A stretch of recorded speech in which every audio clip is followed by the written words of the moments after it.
एक गांव में संजीव अपने पिता भानु प्रताप के साथ रहता था। संजीव के पिता बहुत धनवान थे, लेकिन संजीव बहुत सीधा सादा था। उसे पैसों का लालच नहीं था। भानु प्रताप चाहते थे कि उनका बेटा उनका व्यापार संभाले, लेकिन संजीव भगवान भोलेनाथ का भक्त था। वह उनकी सेवा में लगा रहता था।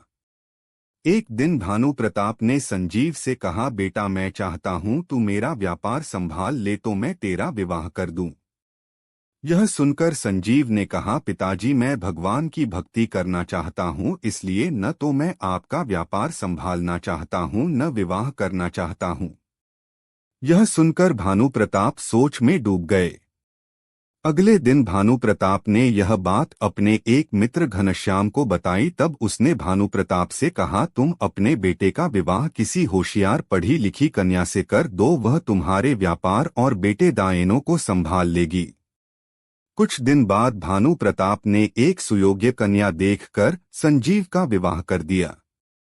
कविता एक पढ़ी लिखी समझदार लड़की थी। उसने घर में आते ही पूरे घर को संभाल लिया। एक दिन संजीव मंदिर जाने के लिए तैयार हो रहा था। तभी कविता ने कहा, आप हर दिन मंदिर जाते हैं, इससे अच्छा है मंदिर शाम को जाया कीजिए, सुबह मेरे साथ चलिए, दुकान खोलिए, व्यापार पर ध्यान दीजिए। यह सुनकर संजीव को बहुत गुस्सा आया, लेकिन वह बिना कुछ कहे मंदिर चला गया और भगवान भोलेनाथ के सामने बैठकर प्रार्थना करने लगा। उसने कहा, बाबा मेरे पिताजी ने बिना मेरी मर्जी के विवाह के चक्कर में फंसा दिया, अब तो मेरे लिए आपकी पूजा करना भी मुश्किल हो रहा है। संजीव अगले दिन जैसे ही मंदिर जाने के लिए तैयार हुआ, कविता ने उसका रास्ता रोक लिया और बोली, मैं एक पढ़ी लिखी समझदार लड़की हूँ, मैं भगवान को नहीं मानती हूँ, आजकल तो पैसा ही भगवान है, अपने भोलेनाथ को छोड़कर मेरे साथ दुकान पर चलिए, मैं आज आपको मंदिर नहीं जाने दूंगी, अगर जाना ही है तो शाम को चले जाइएगा।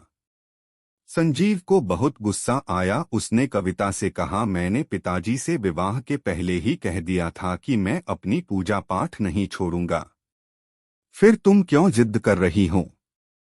लेकिन कविता नहीं मानी। हार कर संजीव को उसके साथ दुकान पर जाना पड़ा। दुकान पर कविता कपड़े बेच रही थी, लेकिन संजीव का मन दुकान पर नहीं लग रहा था।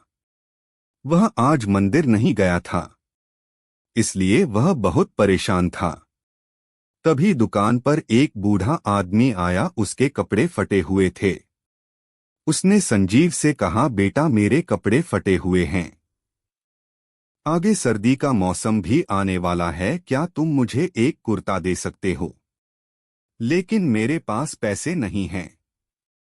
संजीव को उस पर दया आ गई। उसने तुरंत एक कुर्ता उस बूढ़े आदमी को दे दिया। तभी कविता ने उसे रोकते हुए कहा, आप यह क्या कर रहे हैं? बिना दाम लिए इसे कपड़े दे रहे हैं।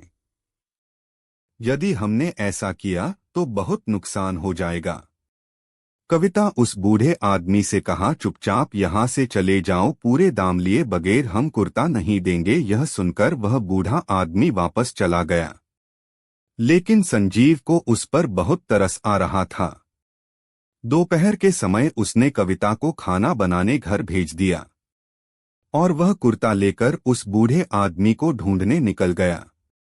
काफी ढूंढने के बाद भी जब वह नहीं मिला तो वह शिवजी के मंदिर पहुंच गया। वहां उसने देखा कि मंदिर की सीढ़ियों पर वही बूढ़ा आदमी बैठा है।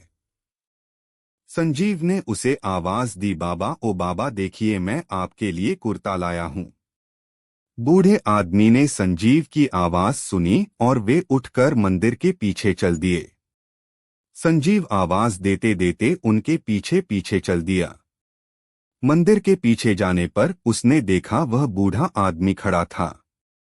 संजीव ने उससे कहा, बाबा मैं आपके लिए दुकान से चुराकर कुर्ता लाया था, आपको मैं काफी देर से ढूंढ रहा हूं, जल्दी से यह कुर्ता ले लीजिए, दुकान पर यदि मेरी पत्नी आ गई तो उसे सब पता लग जाएगा।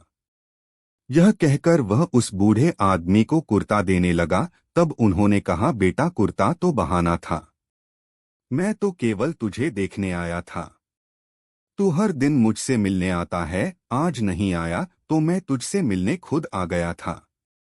यह सुनकर संजीव ने कहा, लेकिन बाबा मैं तो पहली बार आपसे मिला हूँ। तभी वह बूढ़ा आदमी भगवान भोलेनाथ के रूप में प्रकट हो गए और उन्होंने कहा, जैसे भक्त मुझसे मिलने का इंतजार करते हैं, वैसे ही मैं भी भक्तों का इंतजार करता हूँ। भगवान शिव को साक्षात सामने देखकर संजीव उनके पैरों में गिर गया और बोला, बाबा मुझे क्षमा कर दीजिए, मैं मूर्ख आपको पहचान नहीं सका, आपको मेरे कारण इतना कष्ट झेलना पड़ा। तभी संजीव के कानों में किसी के रोने की आवाज पड़ी। उसने पलटकर देखा तो कविता वहां खड़ी रो रही थी। वह भी बाबा के चरणों में गिर गई। उसने कहा, बाबा अपनी शिक्षा के घमंड में मैंने आपका अपमान किया, मुझे माफ कर दीजिए। इन्हें आपकी पूजा करने से रोककर मैं बहुत बड़ी भूल की है, मेरे कारण ही आपको कष्ट हुआ है, मुझे सजा दीजिए। तब भगवान शिव ने कहा, तुम्हारे अंदर भक्ति जगाने का यही उपाय था। अब तुम दोनों अपना सांसारिक धर्म पालन करते हुए मेरी भक्ति करो। यह कहकर भगवान अंतर्ध्यान हो गए। उनके जाने के बाद कविता ने कहा, मुझे माफ कर दीजिए, मैं तो गुस्से में आपको ढूंढते हुए मंदिर आई थी।